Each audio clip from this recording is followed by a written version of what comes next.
and ask the person to join. We are on Zoom, we're on Facebook, we're on YouTube, and we are on Twitter. Please, a few guidelines for all of us. Let's kindly keep our microphones on mute at all times so we don't distract the broadcast or even, end up saying something that would embarrass ourselves while not knowing that we are not muted. Let's also drop our comments, our questions in the chat box of any of the platforms that you have joined from. Your questions will be duly attended to at the end of the presentation. Once again, take time, just take this moment, just wait a bit, take your phone, forward the link to somebody, let the person join, and they will surely come back to you and say thank you. I would like to hand you over right now to the wonderful diplomatic voices of the RCCG ambassadors at Accra, Ghana for a brief musical rendition. Don't go anywhere. We'll be back.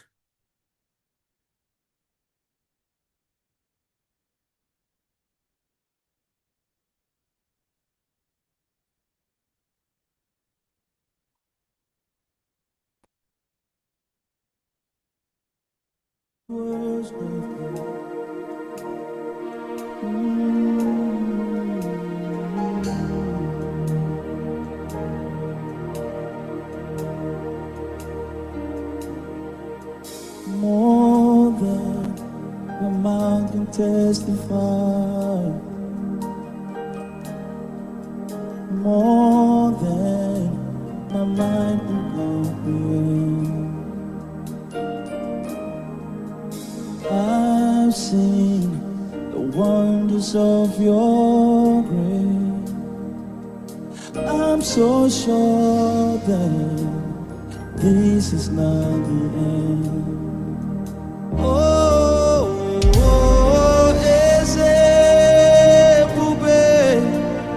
See how far you brought me.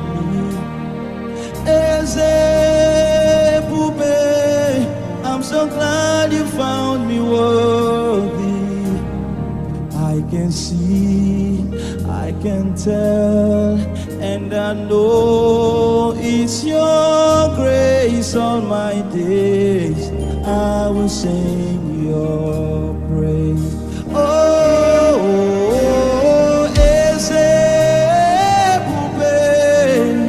See how far you brought me.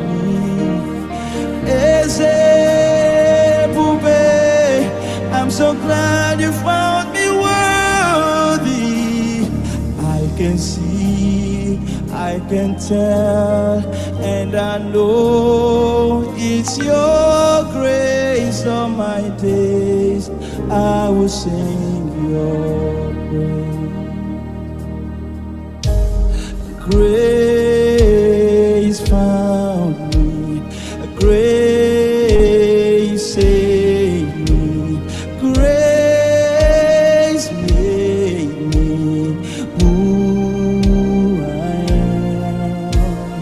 Grace redeemed me, grace sustains me, grace made me who I am. Oh, I can see, I can tell, and I know it's your grace all my days. I will sing your praise.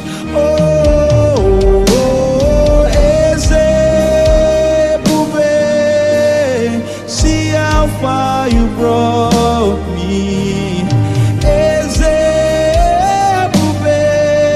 I'm so glad you found me worthy. I can see, I can tell, and I know it's your grace all my days. I will sing your praise.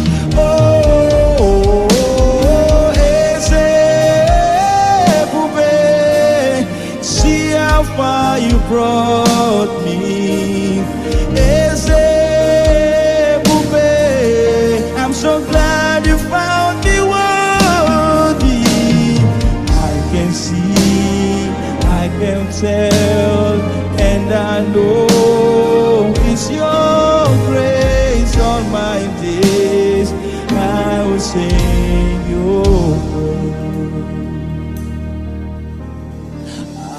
can see, I can tell, and I know it's your grace.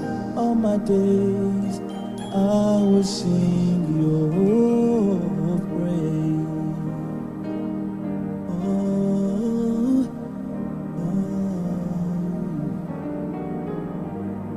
Thank you very much. Thank you so much, Diplomatic Voices of the RCCG Ambassadors, Accra, Ghana. Thank you so much for that wonderful rendition.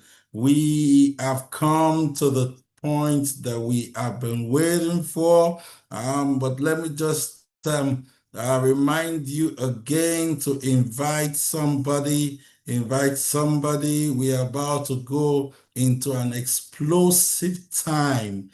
The knowledge you're about to acquire would definitely change your life, would definitely make you somebody else. I'm telling you, after today, you would in fact be a surprise to yourself. I would like to take a brief moment to introduce our speaker for today. Our speaker for today is none other than Dr. Tilda Undu Megwa.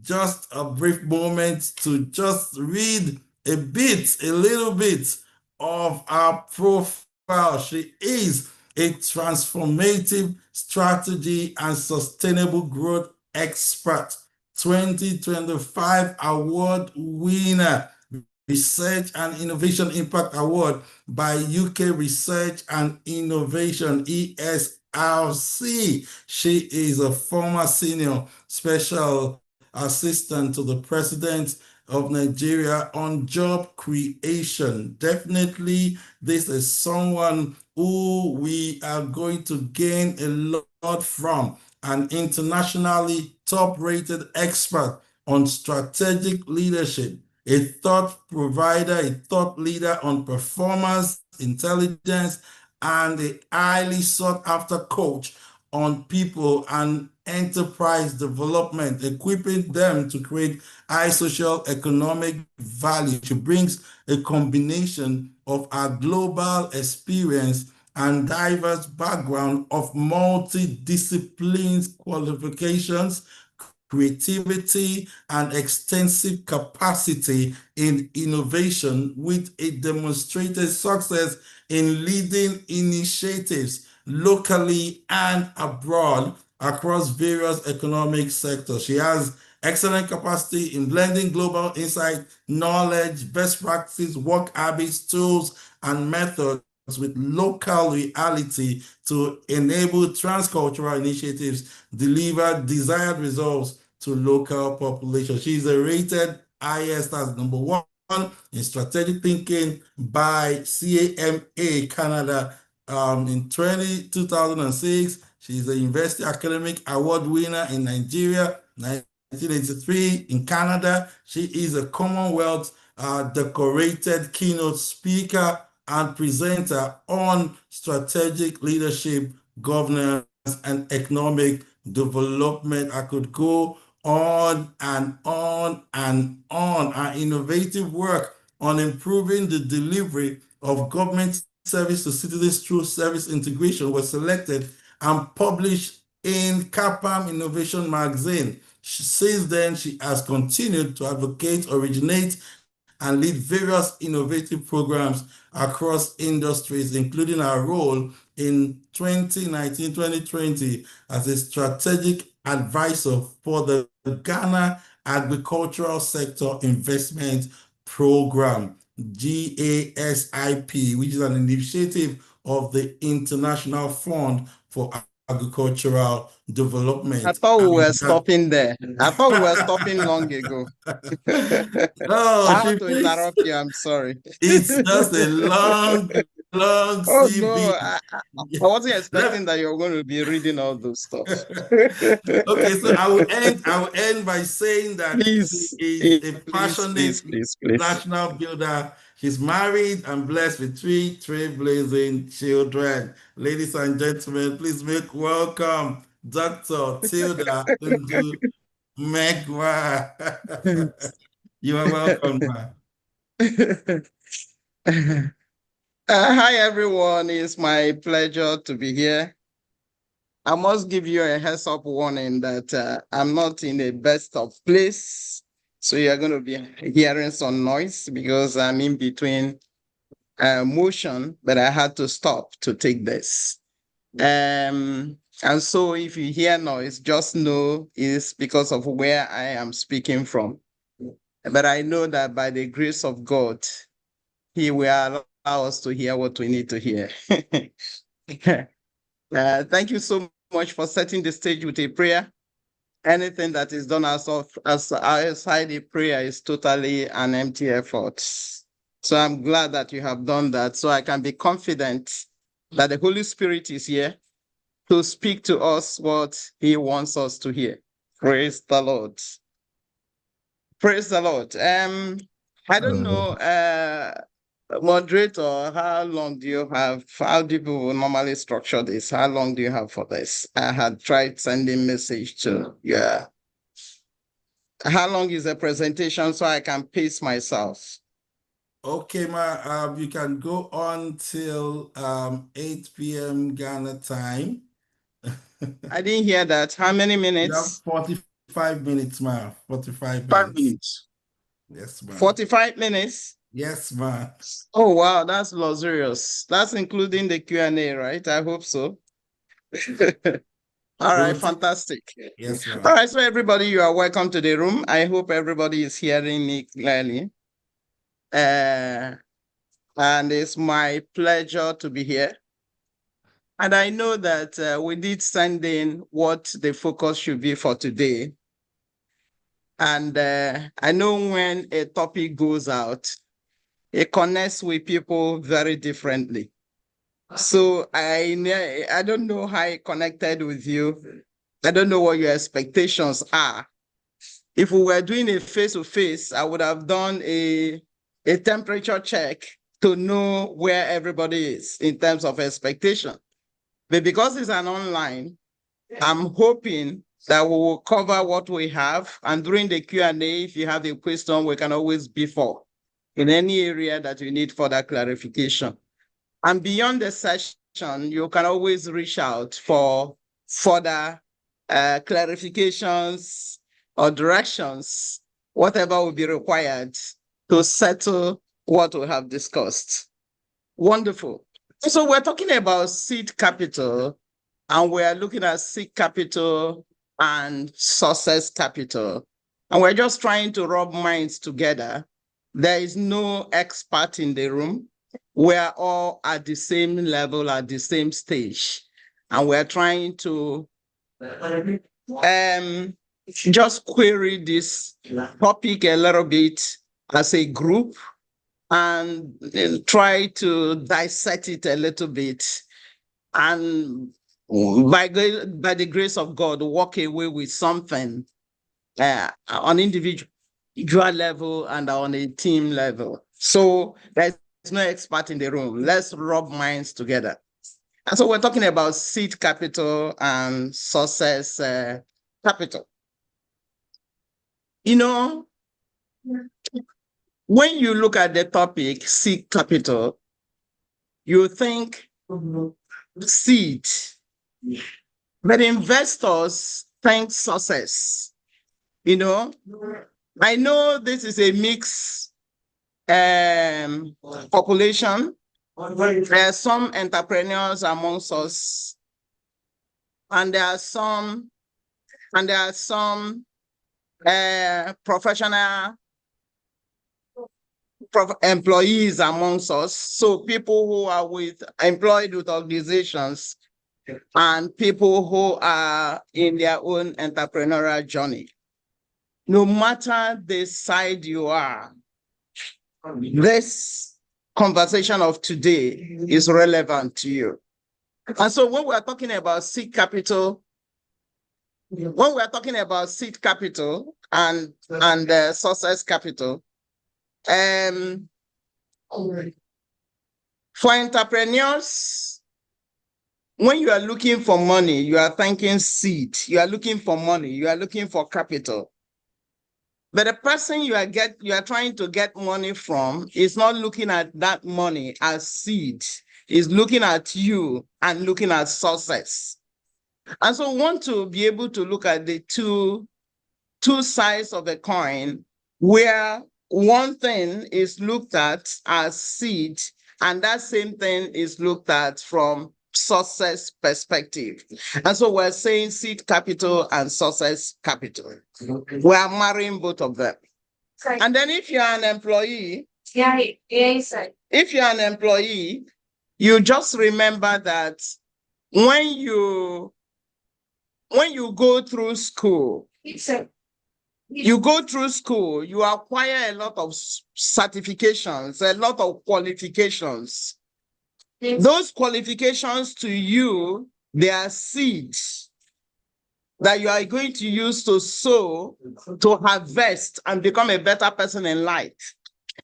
But when you encounter an organization and you are thinking of those seeds you are holding, if an organization is interviewing you, it's not looking at those qualifications, it's looking at the success that the organization is likely to get out of you to grow their business. So each time you are thinking about seed, you that is carrying it, but the person on the other side is thinking about success, is going beyond the seed. There is a quote. I mean, there are so many quotes you can always come across, you can always speak of. But there is one I want us to begin to reflect on as we move into the content. And this is the one that says that investing is the art of planting seed for future financial growth. So for you, you are giving the seed and you are happy that you have your seed in your hand. But the person who gave you the seed is not looking at the seed, is looking at the success that is going to come out of the seed. And so it's looking at you beyond what you think you are looking at yourself as. So if you look at seeds, seed capital typically in entrepreneurship is the initial capital that is given to you to transform your innovative idea into a tangible business venture. So that's first step. You have an idea, I have an idea, and I need money to kind of put this idea together. And I get what I call seed capital.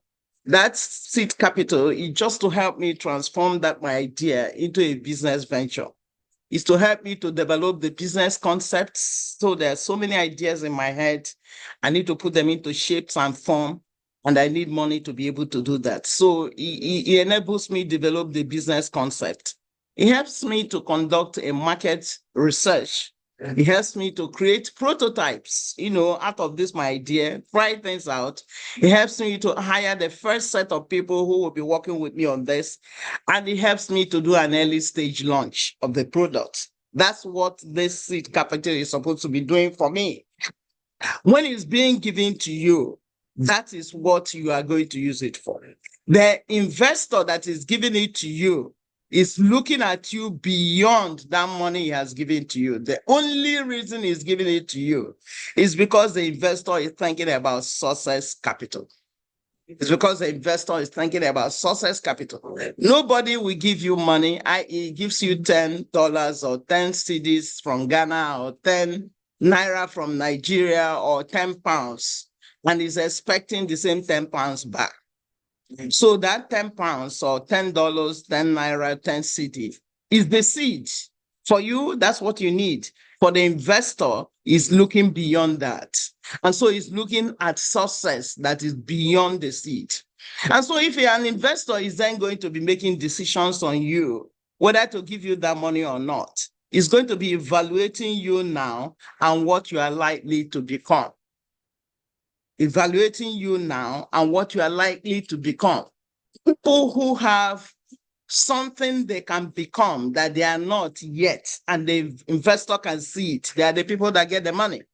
But the person who comes summarily with what you are right now, that decision is very tough to give you that money. So seed capital is a first fuel to kickstart a brand new car. That's seed capital.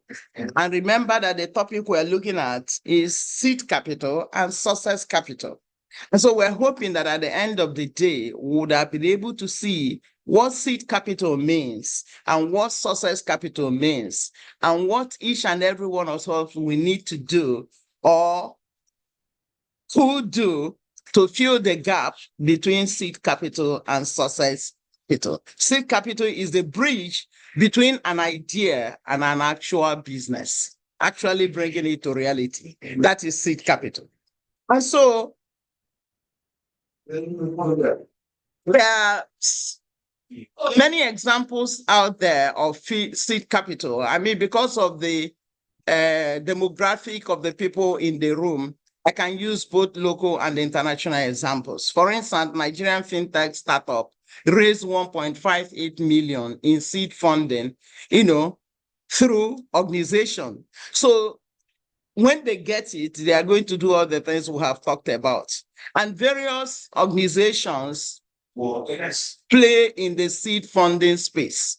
Depending on what you are doing and depending on whom you are connecting with, there are many organizations that play in that space. What you then find is that we said that there is a space between the seed capital and the success capital.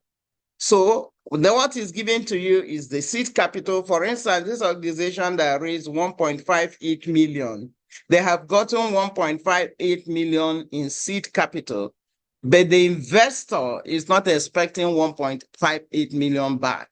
The investor is expecting something in multiple folds of that. So you see that there is a gap between the seed capital and the success point. And that gap is the gap that the entrepreneur will need to fill in order to convince the investor to bring the 1.8 million. And we'll be talking about 1.58 million. We'll be talking about that as we go along. So you see that gap, the expectation from that gap, before that expectation was smaller. For instance, before, maybe if I give you 10 pounds or 10 naira, 10 cedis, $10, I will say, okay, you hold it for a while and give me 15 pounds, $15, 20, 15 cedis, 15 naira back. You know that the values are not the same, but I have to keep it simple. Before.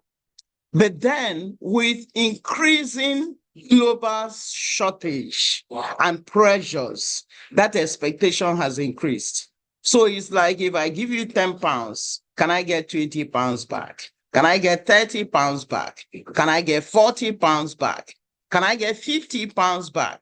Can I get, all those in the same equivalent currencies? What can I get back? And the people who are able to give higher back, they're the ones that are getting the 10 pounds at the beginning. So there's a shift to favor startups that show financial discipline and clear profitability patterns.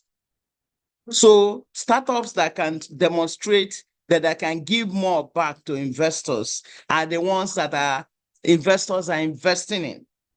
So there is focus on businesses that can scale across Africa. If we bring it home, so as I'm speaking, I'm going to be bringing it home. I'm going to be bringing it to the African space.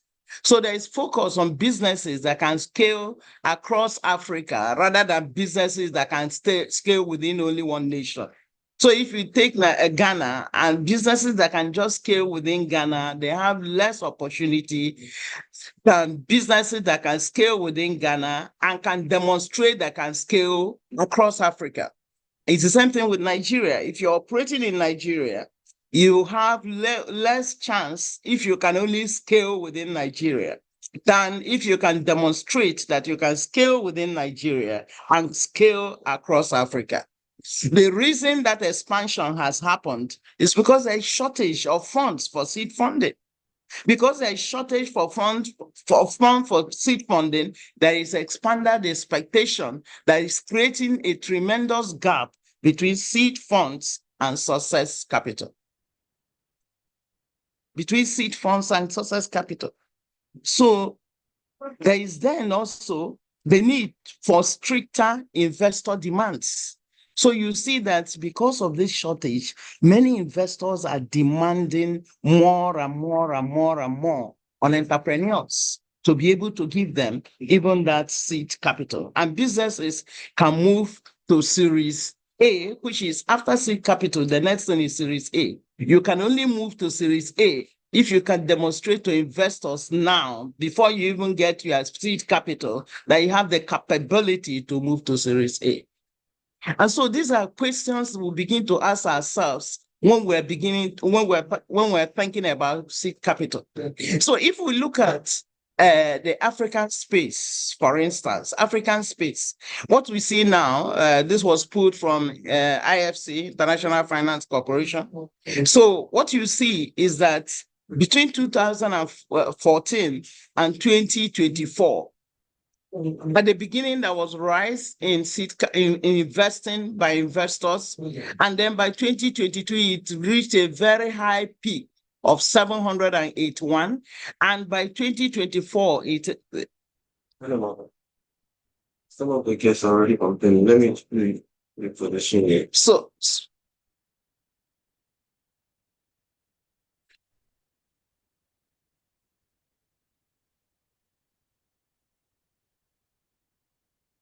yes, I want to change your location.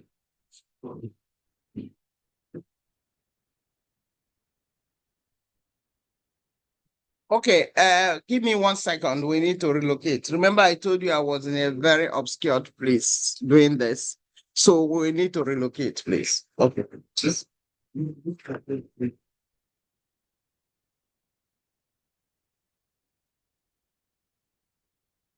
kindly look out. I think some of you get one of the favorite complaints is that it's a lot of understanding.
So apologies, our esteemed audience. Our speaker will be back soonest. She's just trying to set up in a new space. Then she will start very soonest. So apologies. Thank you.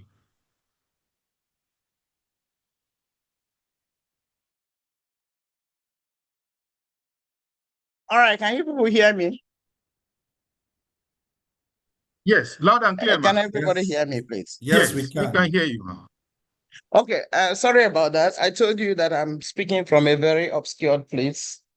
And so I had to change position because that space was just not.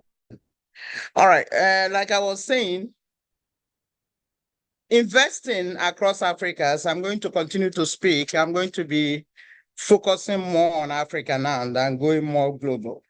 So investing in Africa at the beginning from what you can see from the graph, from 2014, it kept on increasing until about 2022. And from 2022, it has begun to decline for all the pressures that are happening on international space. And that means that as investing is declining, we're talking about seed capital now. If it's declining, then it doesn't reduce the expectation of the investors. The expectation is still very high and the seed capital is very low, which means it requires more from entrepreneurs to be able to secure funding from investors. Okay, so if you also look at this other diagram, it tells you that in Africa alone, I mean, you can see globally there have been decrease in investing, volume of money being put in the hands of entrepreneurs globally. But significantly, there is a huge decrease in Africa. You know, it's 52% decrease in Africa coming into 2014. And that means then that a lot is expected as of African entrepreneurs to be able to secure money that they need to run their business. This other diagram tells you that most of the money that we use in Africa, if you take Ghana, if you take Nigeria, you know, take Sub-Saharan Africa, take West Africa, most of the money we use or we need, the money is coming from abroad. And so if you look at this, if you look at the flow of things, the money that is within West Africa, that is going to West Africa, as you can see the yellow line, is very small. The majority of the money that is coming to us is coming from North America, is coming from Europe. You know, a little bit of development finance is coming into this space. And that calls for a lot of us aligning with the international space. And that's why we're talking about seed capital and success capital. So we need capital, but they need success capital. And there is a big gap between the seed and the success capital. And that gap needs to be filled by the entrepreneurs to be able to secure the seed capital. And now, you know, in terms of what kind of businesses are getting this money, you find that fintech is getting a lot of the money, fintech, followed by, well, technology in general is getting a lot of the money, fintech, e-commerce, you know, clean tech. So if you are playing in this technology space, you have a big opportunity, you know, and even if you are in the lower segments like education, you know, that is not getting a lot of money, you can also turn that into an opportunity by, you know, playing deeper in the technology space. So the people in technology are the first winners in terms of even getting the money that is available. What is the implication of these things we have looked at when we have said that, you know, the money coming to Africa is dropping? You know, we've seen it drop significantly, you know, 52%. And we're saying that most of the money we're using in Africa, even in Sub-Saharan Africa or even in West Africa, is coming from abroad. What does that mean to us as entrepreneurs? What does it mean to us? You know, Africa is and we're seeing that a lot of people, even the North America, the Europe, they are coming into Africa. Yes, they are bringing money into Africa. The development partners are bringing it into Africa. Why? Because Africa has an untapped, fast-growing market. You know, we're still very virgin. We still have a lot of land to be cultivated. People are coming in. They are interested in us. Yes, they are.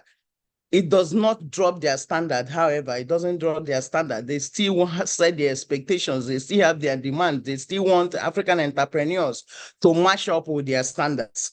You know, tech startups have expanded tremendously across Africa. Like we saw, 700 fintechs were able to secure funds in 2022, even though that has dropped to about 400 by 2024. You know, online payment systems are winners in this. You know, all the people that are into online payment systems, they are the first people for consideration because they drive a lot of financial inclusion. You know, so but one thing, there are two things that I've highlighted where that is the biggest challenge for Africa's startups is the missing domestic equity capital market. We have seen that most of the money that is coming into Africa is coming from abroad because we don't have enough domestic equity market. And it is known that African entrepreneurs prefer money from local because the investors that will be investing into you from local, they understand the space. So they know that they have taken the line. There is no line for you to run your business. They know that the internet is not working. They know that, you know, the phone lines are not working well. The local investors will know that. The foreign investors will not know that. They are not interested in that because that's not what they're used to. And so what that means then is that if we as Africans are getting money from abroad, we have to buckle up. We've got to cover the gap between what we think and what they think is success capital. So what then happens is that at the time that they are giving you the seed capital, they are also setting the standard for Series A capital. Because they know, somebody who is investing in you, unless they're investing for only 1 year, then that's a very short-term investment that you don't even need. But if they are going to be investing long-term, then they expect your business to be growing, which means if they invest into you as seed funds now, they expect that business to be able to begin to reach out for Series A fund. And so before they even give you that seed fund, they want to make sure that you can do Series A. And so if you cannot prove to them that you can do Series A, you can't even be given the seed funds. And so what you then find is that as they're giving you seed funds, they are looking beyond the seed fund to think of your capacity and capability in doing Series A.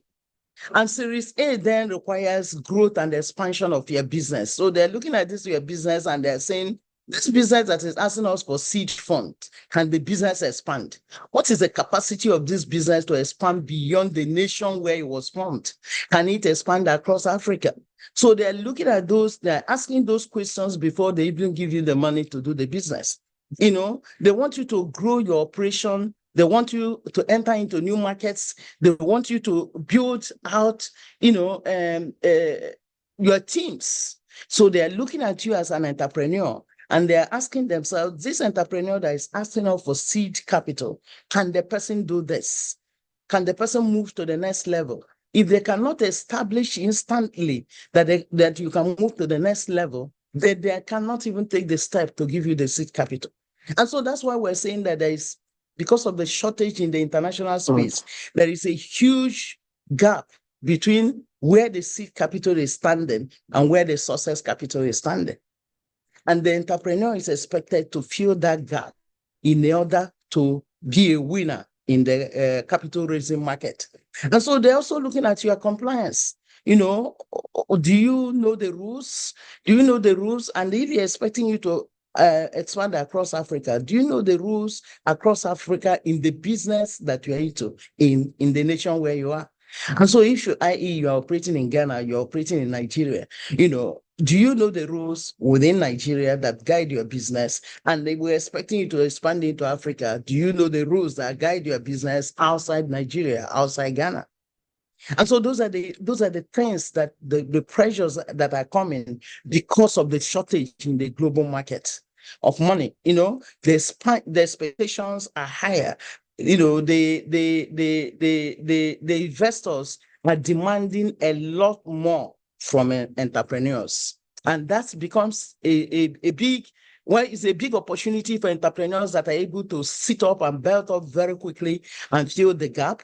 And it's a very challenging situation for those who are just too laid back, and they're looking at just the seed and they're not looking at the success capital. So when you find an entrepreneur that is looking for money and is only focusing on the seed and is paying himself or herself, but what is the success capital that is attached to this seed? That entrepreneur is not likely to get money. So entrepreneurs that are getting money are entrepreneurs that are looking at the seed capital they're looking at, and they're also looking at the success capital that the investor is looking at, and they are quickly filling the gap between the seed capital and the success capital, and they are presenting both what their package for the seed capital and their package for filling the gap between the seed and the success at the same time to the investor, so that the investor can make evaluations momentarily and be able to make a decision. Sometimes when we discuss some things like this, it gets so scary and you're wondering, will I ever get money for my business? But the good news is that there are examples of people who have gotten money for their business. It just requires somebody who is very deliberate about actually looking for money. For an example came out of Egypt. This Egyptian company, the first money they raised $260 million, $1 million. And from there, from one small operation, online operation they were doing in Egypt, they now began to build capabilities, and they have raised a lot of money from the international space doing their business. It just requires the entrepreneur to understand that there is a difference between seed capital and success capital. And so when you are doing your presentation, you are presenting all the presentations and content and materials required for your seed capital, and you're also presenting what you have prepared to fill the gap between seed capital and success capital. You know, when funders are giving you seed capital, like we said, they're also looking at success, they're also looking at the next level, which is Series A, because there is huge gap between seed and Series A. And so if they are making decisions to give you seed, they are at that moment, at the same time, at the back of their head, making decision to evaluate you to know whether you can even qualify for Series A. And if the answer is no, it casts a doubt whether they should even invest in seed fund, in the seed funds in the first place. So we can see there is a huge difference. You know, seed funds can go for 1.6 million and Series A can go to 5 to 20 million. And so it's a big ticket. And so as they're giving you that small ticket, they're asking themselves, can this person dress up for the bigger ticket? If the answer is no, then they hold back the seed. And so brilliant entrepreneurs then dress up themselves for not just the seed, but also the success capital. Because when you then do that, then you can quickly demonstrate that, yes, you're asking for the seed fund right now, but you are ready also to do Series A very quickly.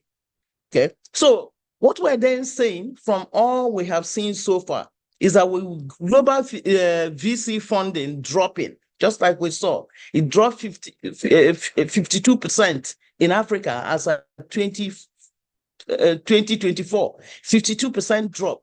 And with that funding dropping, investors have become more selective. They have become very, very selective. And I mean, if you're an investor, you'll be very selective. So they're not looking at startups that can prove that they have the competitive edge over the other startups. And we're saying that the way to prove your competitive edge is to look beyond the seed capital you are looking at and look at success capital. What will make your business go from the $1 million business they have given you to $5 million business they're expecting you to do? And then at the point that you are presenting for $1 million, you're also saying, by the way, my capability that I'm already seeing to move me to $5 million will be this.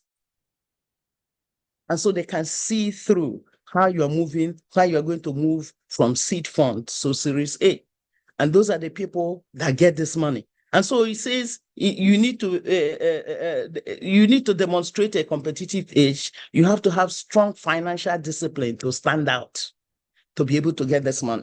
The startups must now show that they can scale and maintain financial discipline. So you can scale.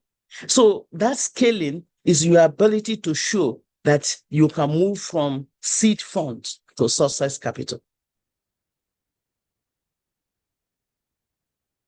So what you find then is that even the seed fund is now, they're using it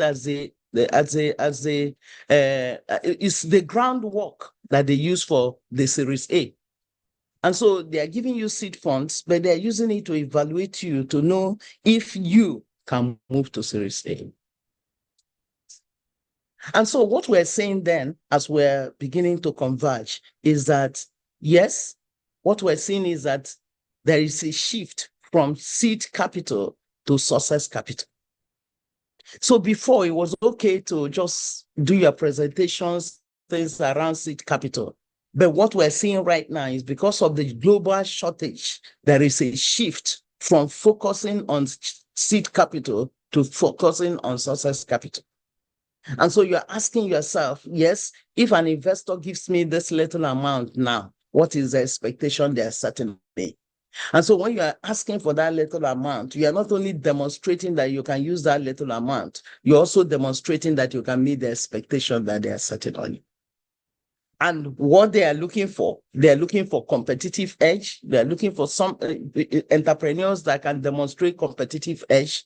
They are looking for entrepreneurs with strong financial discipline to stand out, and that can show that they can scale very quickly. If you're operating in Ghana, can you scale to Africa? How do you demonstrate that to investors? If you're operating in Nigeria, can you scale to Africa? How do you demonstrate that to investors?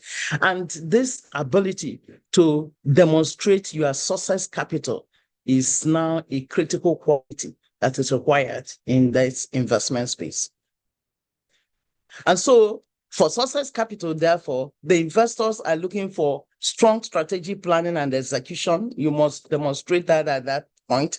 They're looking for revenue growth and long-term stability. They're looking for customer acquisition cost and efficiency. They're looking for compliance with regulations, not just in your nation, but across Africa, in your line of business. How is it done in Egypt? How is it done in South Africa? What are the rules in Gambia? So you should be able to know the compliance requirements in your business beyond the nation where you're operating. Potential for entering new markets. You need to be able to demonstrate potential for entering new markets. You need to demonstrate leadership team expertise. Are you able to lead? Building strategic partnership. This is a very critical one that we're going to move into further discussion. Building strategic partnership, because it is not easy for you to do it all by yourself. And so there are common failure patterns that we see in this space. For instance, insufficient revenue growth. Once you are having insufficient revenue growth, it raises the doubts about scalability. So you don't have to make all the money now, but there must be a roadmap to making money. So you must prioritize core markets and focus on proving revenue streams, if you are going to be successful in this space.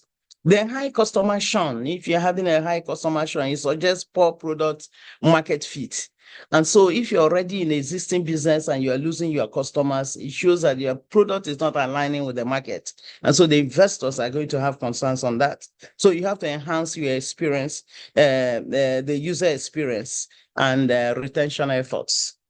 Regulatory non-compliance is a very critical issue because it's very unethical to operate like that. It increases perceived investment risk. It's a very critical issue if you're having regulatory problems, or if you are in Ghana or in Nigeria or wherever you are within Africa and you are asking for seed funds and you cannot say what regulation means in your next market in another nation. If you're in Ghana, you want to move into Nigeria, and they're asking you questions about regulations in Nigeria. You haven't moved in there, but you must be able to say what the regulations are and how you are going to respond to the regulations, because that's a very critical thing that they're using to measure their investment risk. So it's important, therefore, to invest early in compliance systems so that you can demonstrate that you are compliant. Unclear unit economics, how are you making money, creating uncertainties around profitability if you can't demonstrate how you are making money. So you build that out. So those are issues. And they have some metrics they're using to make measurements, like gross margin, they expect it to be over 50%, monthly revenue growth, 15 to 20%, customer acquisition costs must be less than 30%, burn rate 18 to 24 months runaway, all those things. That is the cash that you hold for, to keep you buffered. Anyway, so what we're saying then is that there is increasingly a big gap between seed capital and success capital.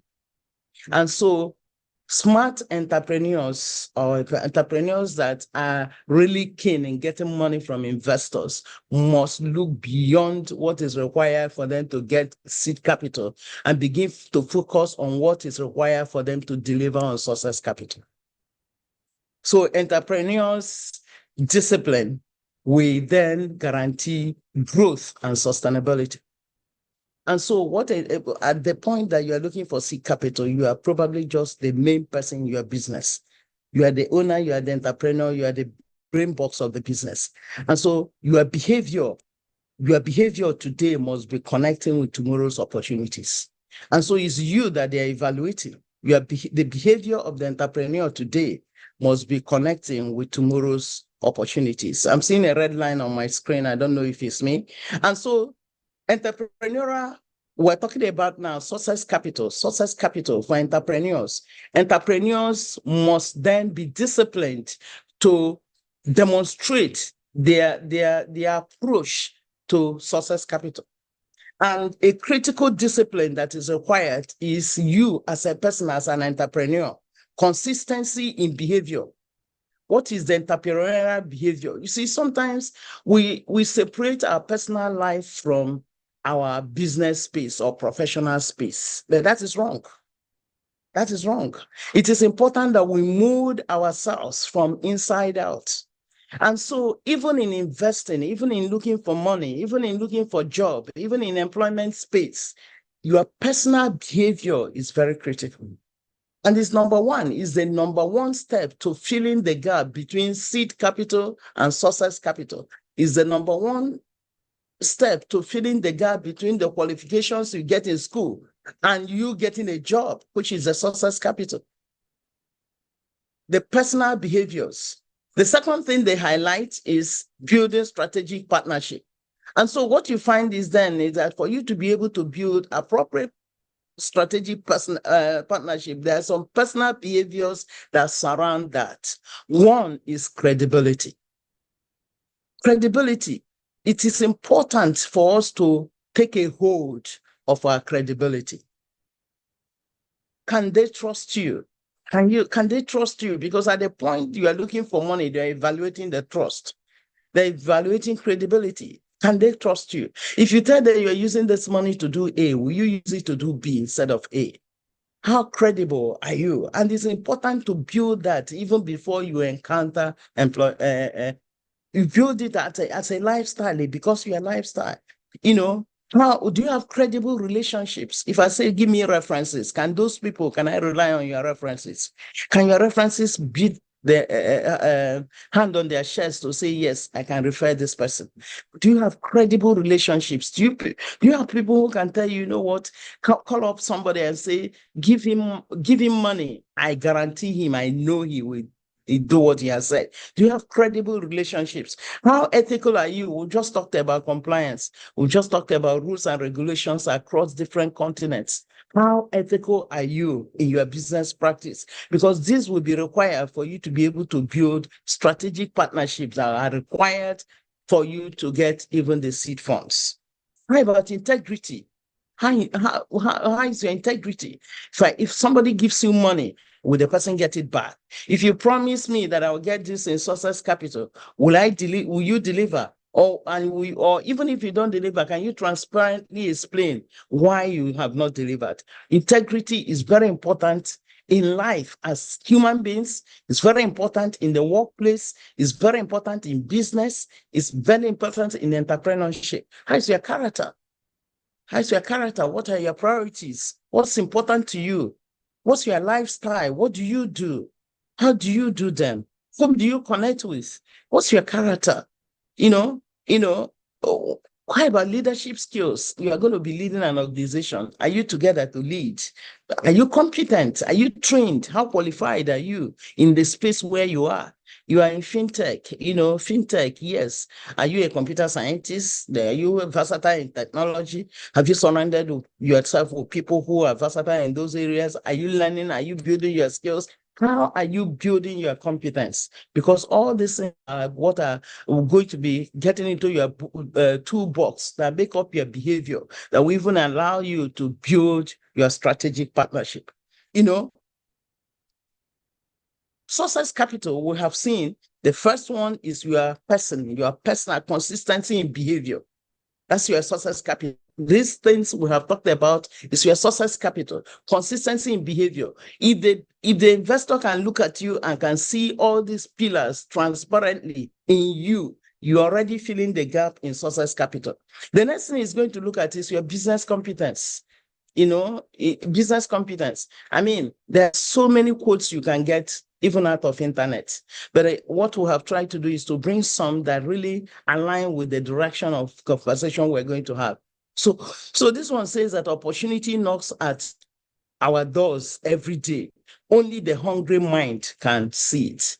So if you are asking an investor for seed funds, are you hungry?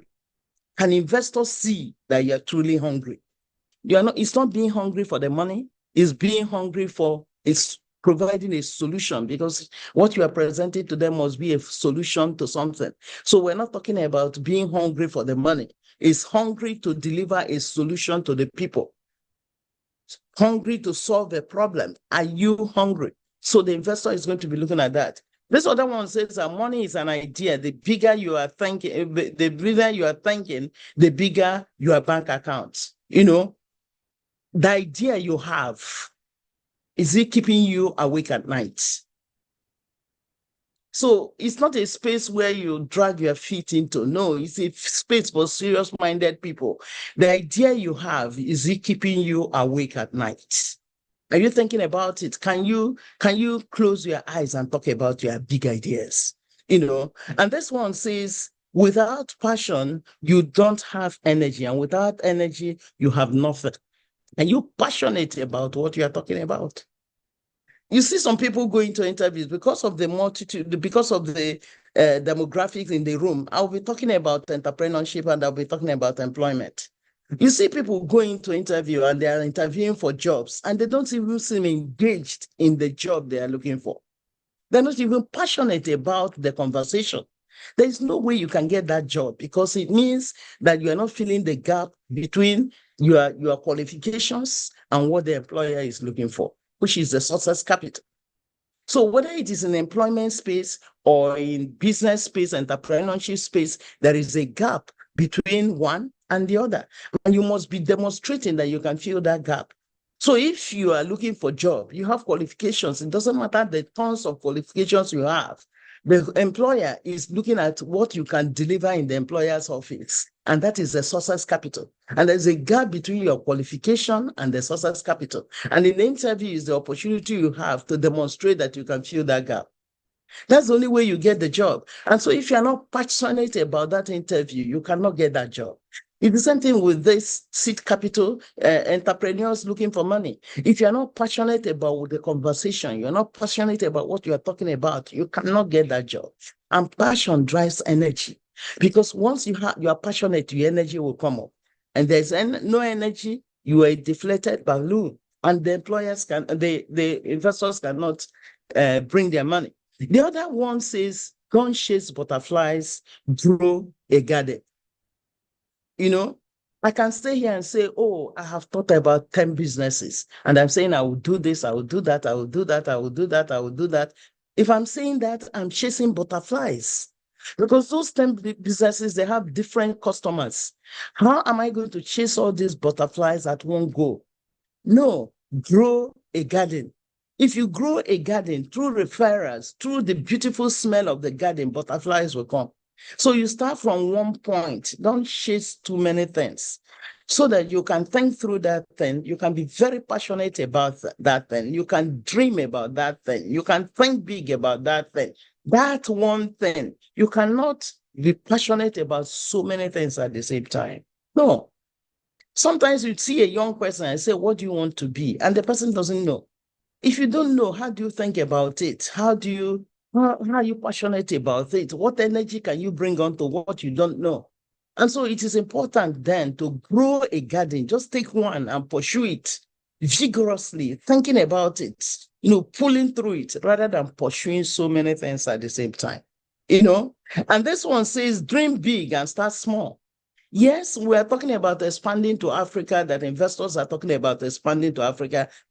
You are not to tell them that you are expanding to Africa now. You are just to demonstrate that, well, I'm going to conquer Ghana now.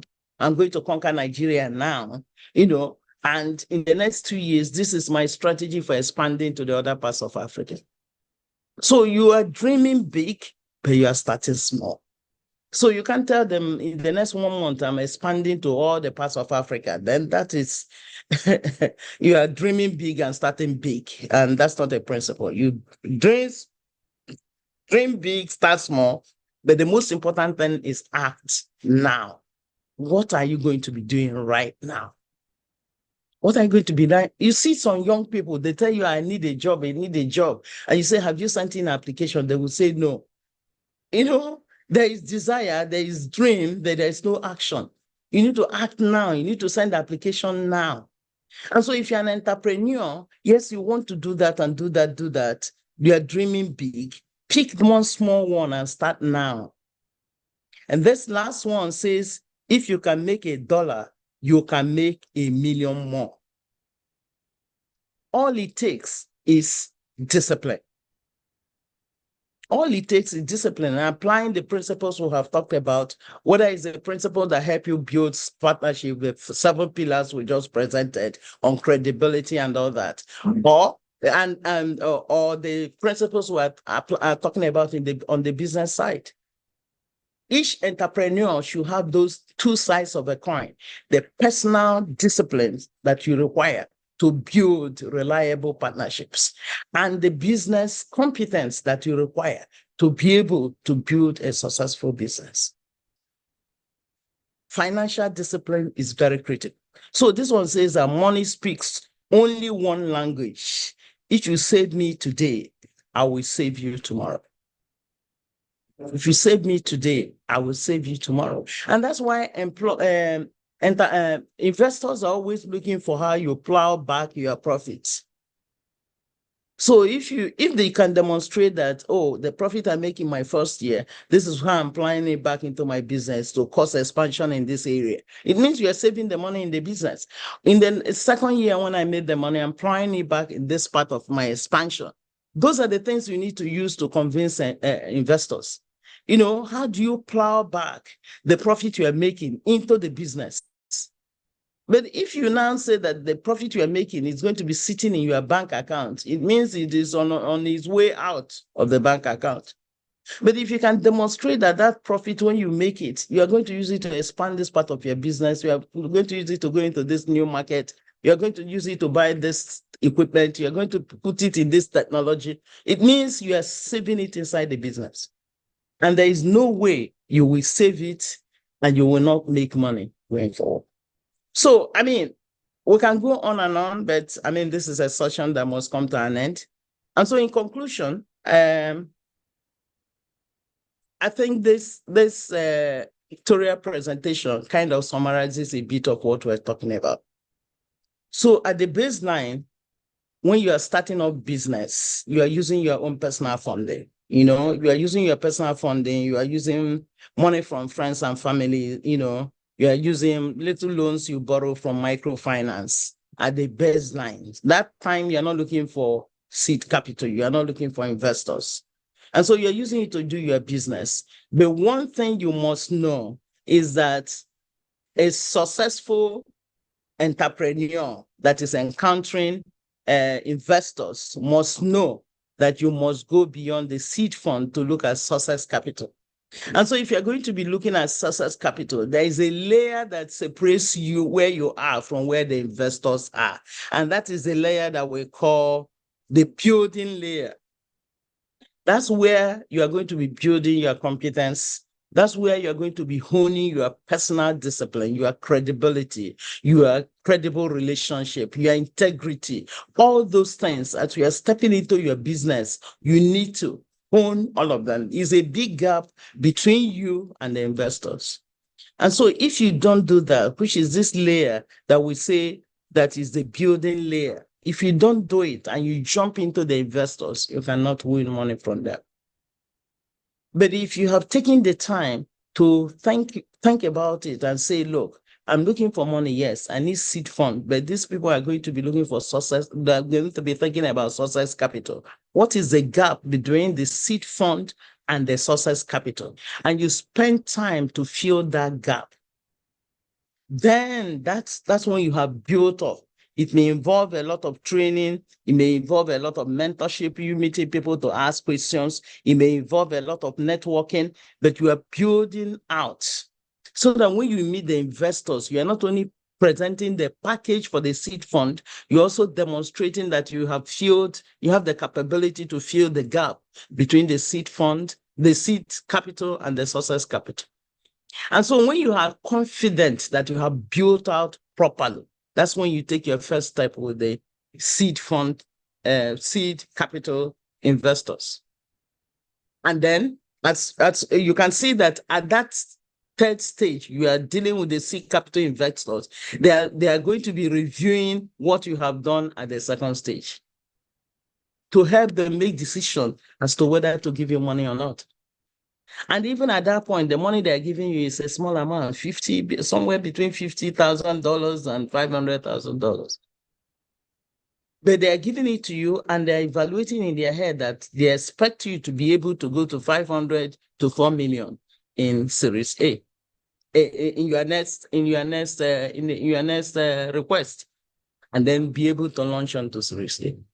And so this is a roadmap that I'm hoping has helped us to be able to make a comparison between seed fund, seed capital, and success capital.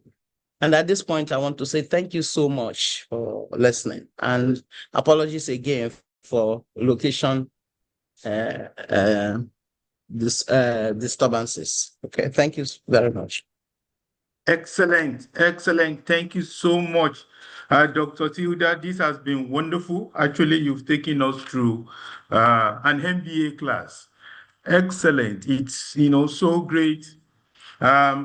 Great insight, from everything you have told us. So you've managed to tell us everything about seed capital versus success capital. Actually, my note is very full from all the jottings, based on what you have told us.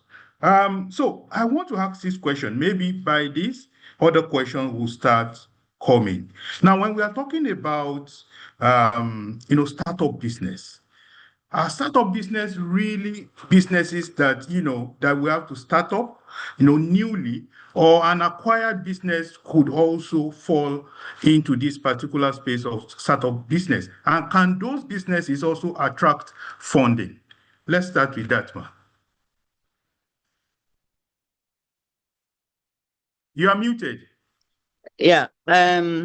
So when you talk about, remember we said seed fund is to help you go from your idea to concept to flushing out a business. So for them, really, startup business is a business that is coming from fresh ideas.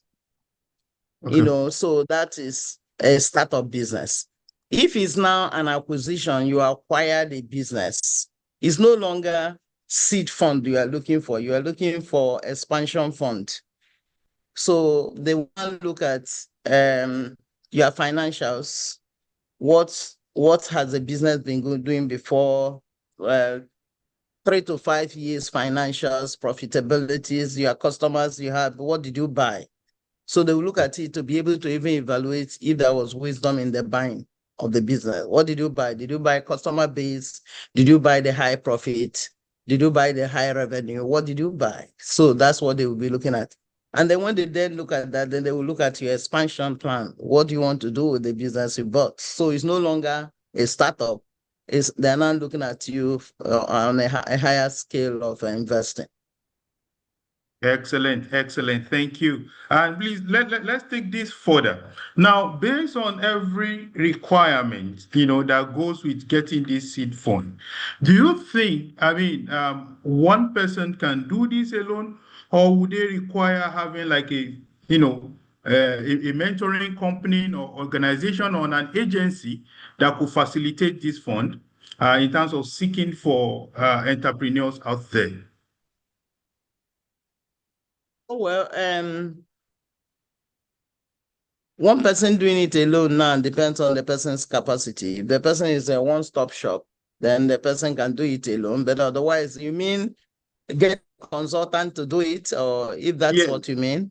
Yes. Yeah, so you can always hire a consultant to support you in some areas, i.e., preparing your business plan.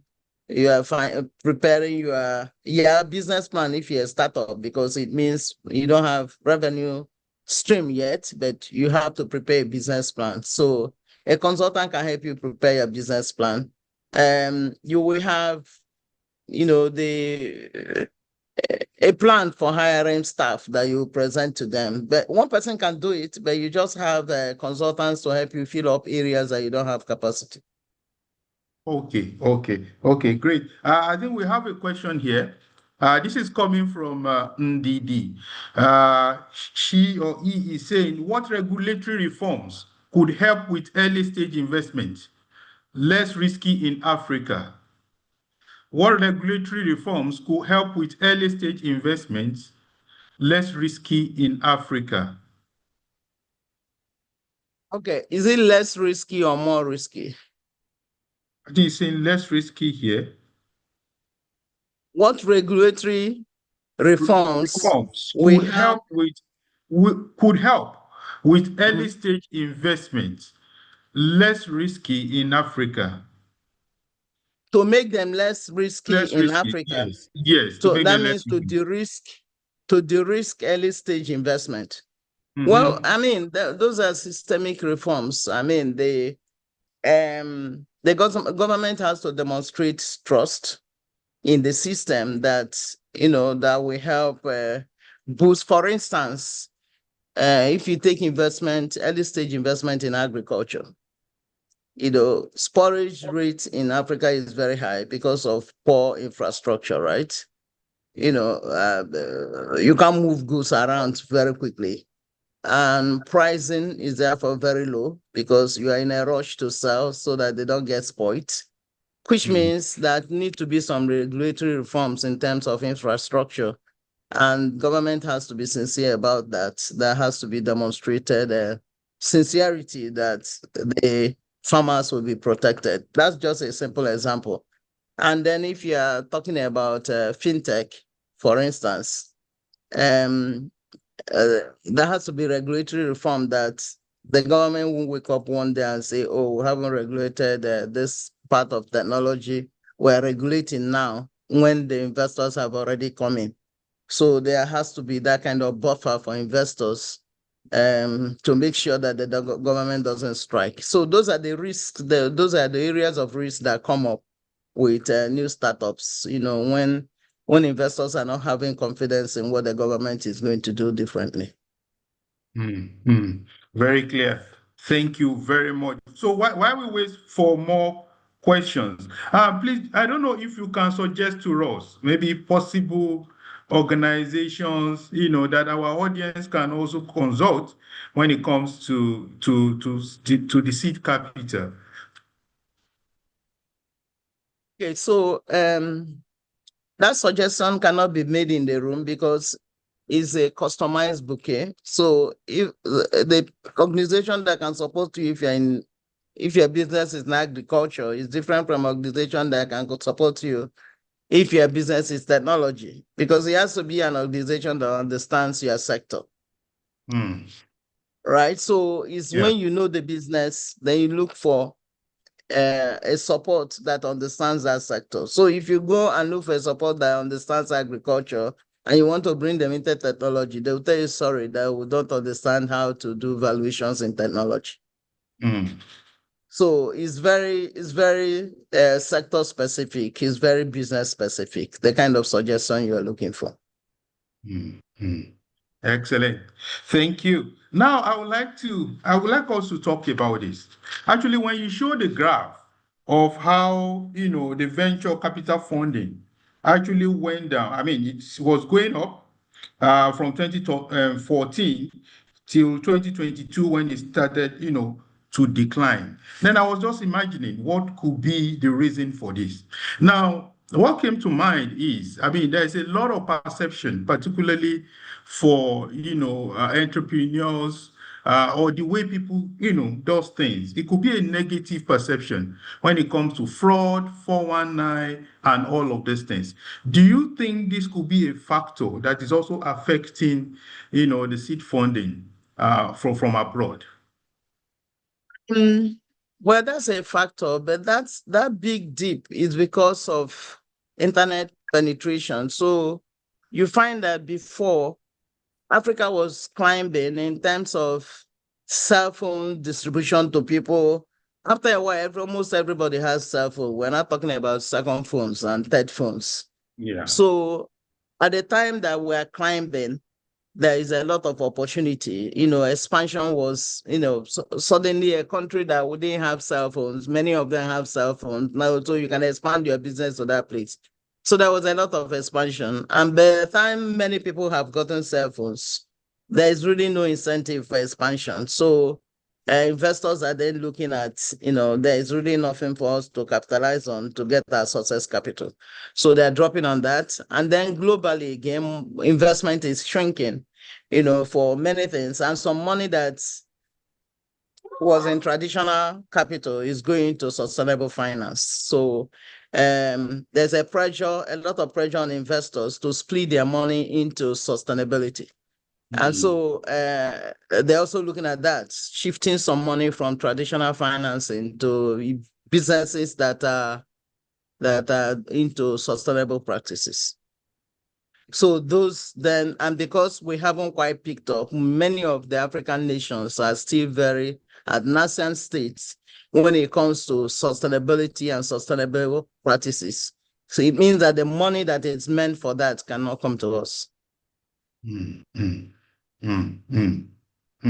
Great, excellent. So I think this will be the okay. Now, before I go on with my questions, we have another one here coming from Justin, and he is saying many entrepreneurs may not afford consultants or proposal writers. What is the most practical way for them to start the seed funding process on their own?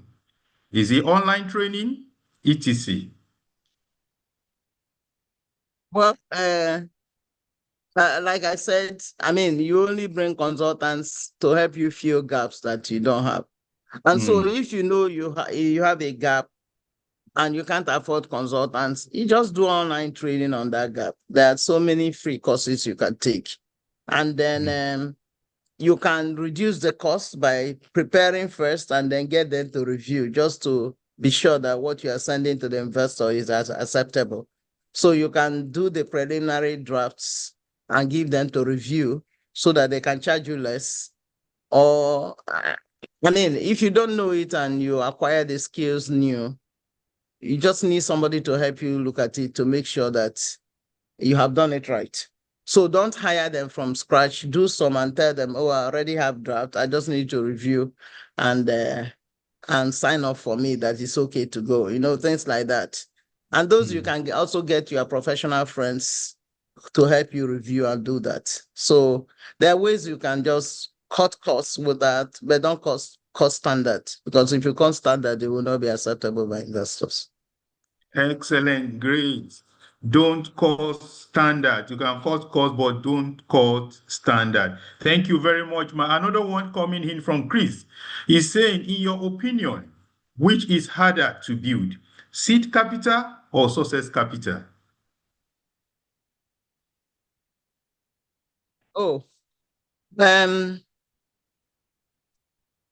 They are not mutually exclusive. They work hand in hand. So for you to go for seed capital, you must be thinking about success capital. Success capital is not money.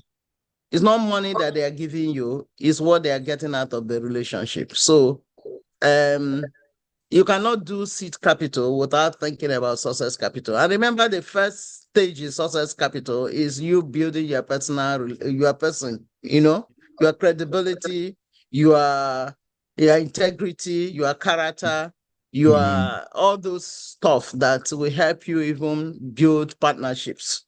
So that you require even to be able to begin conversation in seed capital. So they are not mutually exclusive. You cannot do seed capital without doing success capital. Great. Then another one we have online says, this is from Vincent Igwe. He's asking crowdfunding versus VC funds, which is more ideal? Crowdfunding versus VC funds, which is more ideal? Two of them are two different approaches to funding. So more ideal, no, I will look at it differently. Crowdfunding, especially when you are doing public crowdfunding, that you are getting money from people that you don't know, people who have read your business proposals and they like it and they want to invest. So it enables you to get money from so many people who will not come and knock on your door to sniff into how you are doing things. They just want you to be able to keep your promise that you pay us return and pay us the return. So that's crowdfunding. VC will knock on your door. They will be involved in your business. And they will be interested in what you are doing. And crowdfunding, there are usually very many. So there are little money coming from many people. The VC can just be one person, one VC investing in your business. So the advantage of crowdfunding is that they're not going to be sniffing into your business. They just need you to promise and make do your promise. The disadvantage is that you won't be able to get technical expertise that you will get from VC firms, who will probably be sitting as board members on your team and be able to be bringing insights into what you are doing, and who will hold you very tightly accountable for results to make sure that you are consistent with your entrepreneurial behaviors that will drive capital, success capital. So crowdfunding may be easier because you may go out there and advertise it, and within a few days, some people will invest. You will not be able to get a lot of money out of them, but some people will invest. VC, you may pursue them for a very, very long time and still not get the money, depending on how you have packaged your success capital. How you have sold your success capital. Excellent. Okay, go ahead, ma. Please go ahead, ma. No, I think I'm done. I just wanted to make sure that the person who has that question is okay. Okay.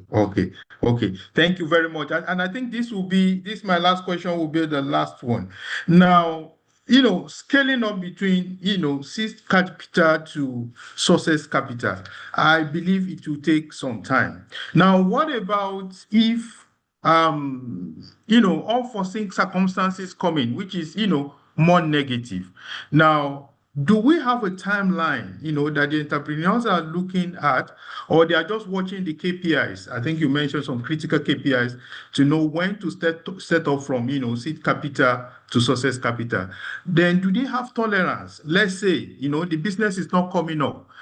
Are there tolerances given? Maybe, okay, let's give this business 1 more year. Let's give this business, 2 more years, to come up. What has been your experience, ma?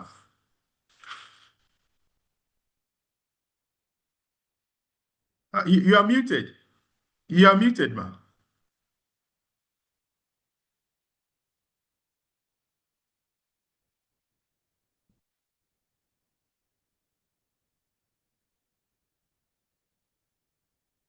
Me. I don't know how I got muted. I will answer that question by, first of all, making it clear again that success capital, you cannot do seed capital without success capital.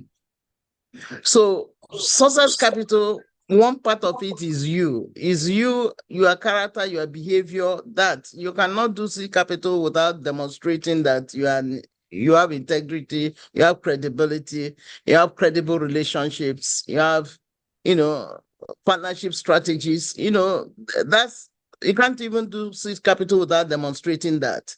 And by the time you're demonstrating that, it's already part of success capital, because that's what they're looking for. And then the other part of success capital, there are 3 parts. Then the business, the business competence, you have to also demonstrate to be able to get your seed capital. The only part of success capital that you won't be able to do, which is the one I want to crystallize, that is what you're asking, is actually delivering the volume of money that they are looking for. You know, you won't be able to do that at the beginning. You've just demonstrated that you can. And then they have given you, i.e., 3 years to demonstrate it. And it's coming up to 3 years and you are not able to meet it. Yeah. You just need to be able to also tell them, oh, I promised 3 years because of ABCD. I'm not able to make my 3 years. You know, I'm hoping that adjustment to 5 years will be able to do this. Because they're already part of your business. You just need to run the business transparently and they can come along with you. Excellent, excellent. I mean, if there is something, I mean, I'm taking out from this session. I mean, like you've been saying, consistency in behavior. We need to keep building the value, building strategic partnership, ensuring we have the right competence, credibility, credible relationship, be ethical, strong integrity, character, and leadership. Thank you. I mean, I also like the concluding part of your session when you said you need to stop wishing and start doing. Dream big and start small and act now. If you can make $1, you can make 1,000,000 more. And on this note, we are going to be drawing the curtain. We would like to say thank you very, very much, ma. We really appreciate this session. And on behalf of our senior pastor, Pastor Larry Jordan, who is also the chief visionary of the Advantage Wisdom series, I would like to say very big thank you to you. And we strongly hope that when next we call on you, you will answer us. So Pastor Shion is also saying big thank you to you. Thank you very much. We know it's a very busy time for you, but you have to create time for the Advantage family. We really appreciate you for this. I will pray that the Lord will bless the work of your hand. Thank you very much, ma.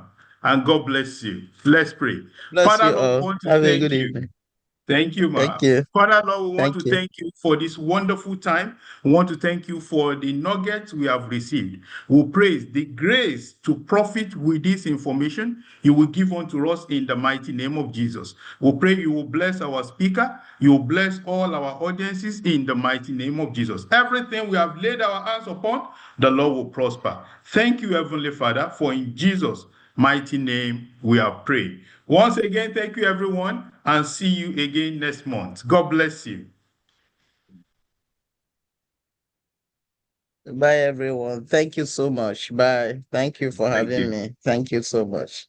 Thank you. Thank you. Thank you. Thank you.